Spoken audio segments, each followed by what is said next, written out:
it's so tight out there, and tomorrow there's going to be so many unknowns. That hard tyre nobody's been on yet, and I think we'll be seeing a bit more of an exciting race here than we usually see. George, we heard from Lewis in the pen saying that the car felt as if it's on a knife edge, and that's why we're seeing such mixed results from you guys. What are you experiencing in the car? Do you share the same sentiment as Lewis? From my side, I've been feeling a bit more confident and consistency with the car on my side of the garage. We know where we need to improve. That's the high-speed corners. And in Melbourne, there's quite a few of those high-speed corners. So I think we'll be in a much better place tomorrow when we've got the fuel in the car and the pace is a little bit slower from everybody. But yeah, this circuit's definitely not playing to our strengths.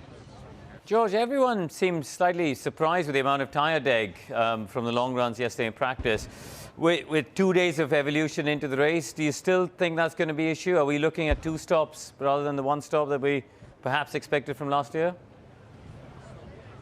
Yeah, I think the soft and the medium is going to be a really difficult tyre tomorrow, but the hard is a real unknown. I think we saw the medium tyre in Jeddah, which is the hard tyre this week, performing really well.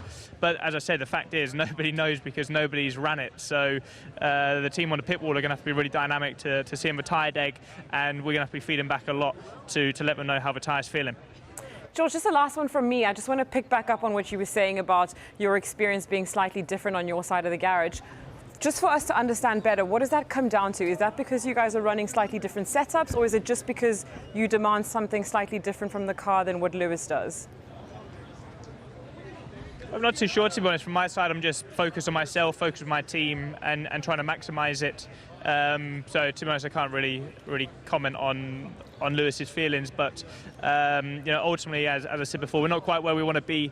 But we had a strong qualifying in Bahrain, P3, and if it wasn't for the problems in the race, we would have been fighting for a podium, P5 in the race in Jeddah. So, P7 is not ideal, but there's definitely a lot to play for tomorrow, and all to play for.